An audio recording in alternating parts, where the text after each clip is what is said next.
Okay, आगे देखो, अब हम बात करते हैं रे। रे देखो, यहाँ पे आपको एक लाइन बना के दी गई है। इसमें देखो एक एरो हेड है, इसके 2 पॉइंट्स हैं, नाम है इसका MN। तो ये MN एक रे है, रे में एक एरो हेड होगा ऐसा, और रे का देखो एक ही एंड पॉइंट होता है जो कि है M।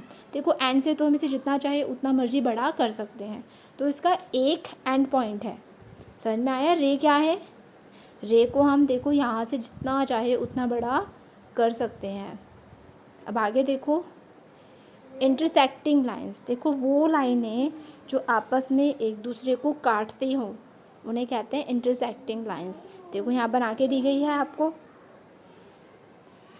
AB एंड CD, ये 2 लाइंस हैं, ये एक दूसरे को एक पॉइंट पे काट रही हैं।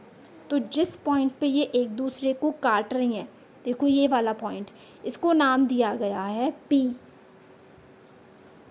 तो देखो यहाँ पे अब ये पॉइंट है आपका P।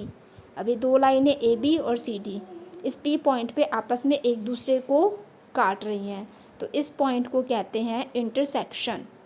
क्लियर है बेटा?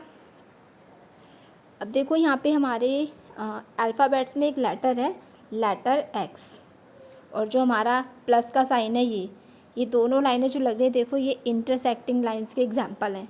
इसमें देखो एक पॉइंट पे लाइंस एक दूसरे को काट रही हैं, तो ये आपके इंटरसेक्टिंग लाइंस के एग्जांपल्स हैं।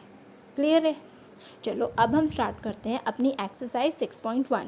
Name the line segments in each of these figures. नीचे देखो कुछ फिगर्स बना के दी गई हैं आपको इन फिगर्स में हर लाइन सेगमेंट लिखना है। तो देखो फर्स्ट फिगर है, एक ट्राइंगल बना हुआ है, इसमें देखो फर्स्ट आपका लाइन सेगमेंट होगा PQ। पहली लाइन हुई PQ, तो आप फर्स्ट लिखोगे PQ। दूसरी हुई QR, तो सेकंड लाइन सेगमेंट हुआ QR।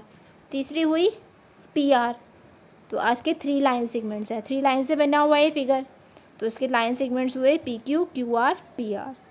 ऐसे ही आपको जो सेकंड वाली फिगर है उसमें इन लाइन सेगमेंट्स को लिखना है।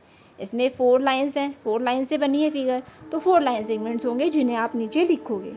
अगला देखो बी पार्ट में mark 2 points A and B on a sheet of paper as shown. How many line segments can you draw passing through this points. देखो आपको एक शीट पे ना एक लाइन ड्रॉ करनी है। इस तरीके से आप एक लाइन बनाओगे और उसके 2 पॉइंट्स बनाओगे और उन पॉइंट्स को नाम दे देना A एंड B। अब आपको ये बताना है कि इस लाइन सेगमेंट्स में से कितनी लाइन पास होके जा सकती है। तो देखो यहाँ से तो बस एक ही लाइन पास होके जा सकती है, इससे ज़्यादा नहीं। तो आप लिखोगे only 1 line passing through the point A and B। सिर्फ एक ही लाइन पास हो रही है इसमें से, तो आप इस तरीके से इस लाइन को बनाओगे और अपने आंसर में ये लिखोगे। नेक्स्ट देखो C part, fill in the blanks. A ray has dash and point. एक रे के कितने एंड पॉइंट होते हैं? देखो ऊपर हमने पढ़ा था, एक रे का देखो एक ही एंड पॉइंट होता है, तो आप यहाँ लिखोगे 1। सेकंड देखो, a line segment has dash and points. एक लाइन सेगमेंट के कितने एंड पॉइंट्स होते हैं? देखो मैंने यहाँ पे एक लाइन सेगमेंट बनाया जिसका नाम मैंने रखा PQ।